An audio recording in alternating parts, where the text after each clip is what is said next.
है जाना, आज कलम हमारा फातिमा। वक्त का काम होता है गुजरना और वो गुजर ही जाता है, चाहे हंसते हंसते या रोते रोते। बिया और बलाज के दिन अबराज के साथ बहुत हंसते गुजरे थे। अबराज 2 महीने का हो गया था। उन दिनों बलाज की एक आदत थी कि वो जल्दी घर आ जाता था, जिसके बाद उसका सारा वक्त बिया का ही होता था। इस दौरान ईशा और हैदर की तरफ से भी गुड न्यूज़ मिली थी, जिस पर सभी निहाल हो गए थे। बलाज की एक और आदत बरकरार थी, वो घर वालों से अब भी फरी नहीं होता था। यहाँ तक कि उसने बिया से सख्ती से कह दिया कि उसका बेटा किसी के पास अकेला ना छोड़े। बालाज स्पीकर पर बिया की खफगी भरी आवाज़ ने बालाज के चेहरे पर मुस्कुराहट की नवीद बख्शी थी। हुक्म जान बालाज।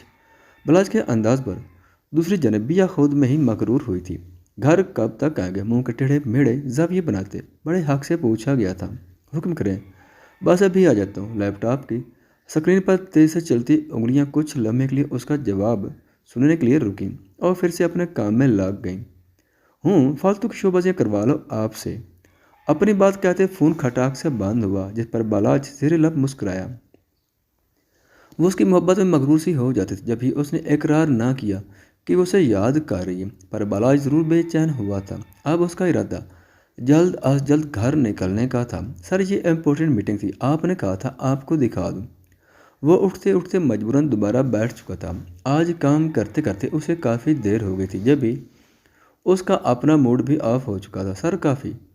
सेक्रेटरी ने अंदर आते ही उसे काफ़ी दिया, जो थकावट के बहस उसने खुद बनवाई थी। फ़ोन की बजती रेंग ने बालाज के नींद में खलल डाला था। दुखते सर को आहिस्ता से दबाता वो उठा था, पर यह देख के उसकी हैरत की इंतहा ना रही कि वो ऑफिस में सो गया था। पर कब, कैसे? वो तो बस घर निकलने वाला था। फ़ोन स्क्रीन पर बिया का नाम जगमगा रहा था। उसने जल्दी से फ़ोन उठाया। भला ये क्या हरकत है? उसकी चंघरती आवाज़ पर बलाज ने होंठों पर जबान फेरी। बिया की कल रात इंतज़ार करते करते आंख लग गई थी और सुबह उठते ही बलाज को कमरे में ना देख सका। मीटर बुरी तरह से शार्ट हुआ था, जो उसकी आवाज़ से वाज़ेह था। सॉरी यार, पता नहीं कैसे ऑफिस में सो गया। आई एम सॉरी, मैं बस घर के लिए निकल रहा हूँ। उसकी बात पर मुकाबले बिना जवाब दिए फ़ोन काट दिया, जिसका मतलब था वो सख्त नाराज़ है, पर वो मना लेगा, ये उसकी सोच थी। तूबा खैरियत? इस वक्त कॉल की। रास्ते में तूबा की कॉल ने उसे डिस्टर्ब किया था। सॉरी यार, अगर उठ गया तो प्लीज़ एक काम कर दो। उसके लहजे में वाकई शर्मिंदगी थी। कहो, तुम क्या मुझे मेडिसिन लाकर होटल में दे सकती हो? मैं अम्मा भी से मंगवाती, पर वो तो गाँव गई हैं अपने बेटे के पास, और मेरे पास उनके अलावा तो कोई है भी नहीं। मैंने सोचा था तबीयत थोड़ी बेहतर हुई तो सुबह ले आऊँगी, पर अभी भी नहीं हो पा रहा। उसने आहिस्ता से कहते सारी वजाहत दे दी थी, जिस पर बलाज ने बेजारी से आंखें घुमाई। यू डिड, इतनी लंबी बकवास करने की क्या ज़रूरत थी? मैं ले आता हूँ। फ़कीर ने बेजारी से कहते उसे आखिर में छेड़ते फ़ोन काट गया। बदतमीज़, ज़रा जो मुरवत हो उस आदमी में। ज़ेरे लब बुड़बुड़ाते वो सर पकड़ गई, जो शदीद दर्द कर रहा था। तूबा, अपना ख्याल रखना, मैं निकलता हूँ घर के लिए। वैसे भी रात से घर नहीं गया हूँ। बालाशाह ने उसे मेडिसिन पकड़ाई और जूस डालने लगा।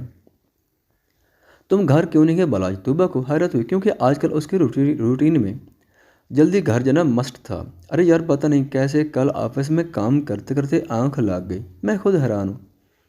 बिया भी मेरा इंतज़ार करती रही। अभी सुबह उसकी कॉल से आंख खुली, अभी घर जा रहा था कि डॉक्टर साहबा की कॉल आ गई। तो सोचा पहले बीमार की तीमारदारी कर लूँ, फिर जाऊँगा घर। वैसे भी मेरा इरादा आज पूरा दिन बिया के साथ गुजारने का है। बिया का नाम लेते उसके चेहरे पर आलू ही सी चमकी थी। तूबा मुस्कुराई। चलो फिर तुम जाओ जल्दी से।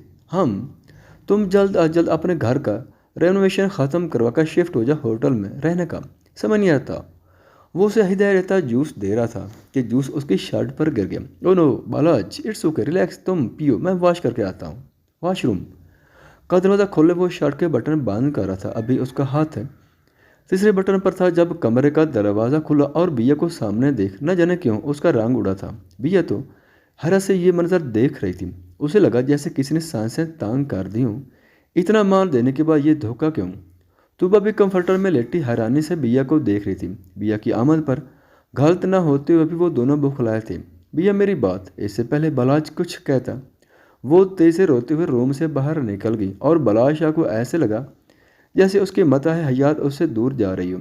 बलाज जाओ, उसे बताओ, वो गलत समझ रही है। बलाज का सकता तूबा के लफ्ज़ों से तोड़ा। वो तीर की तेज से बाहर की तरफ भागा। बाहर रोड पर कोई पड़ा था, लोग उसके आसपास जमा थे। उसने बहुत हिम्मत करके उसकी तरफ बढ़ाया। दिल ने शिद्दत से दुआ की कि वो ना हो जो उसका दिल कह रहा हो, पर कुछ दुआएं संभाल कर रखी जाती हैं।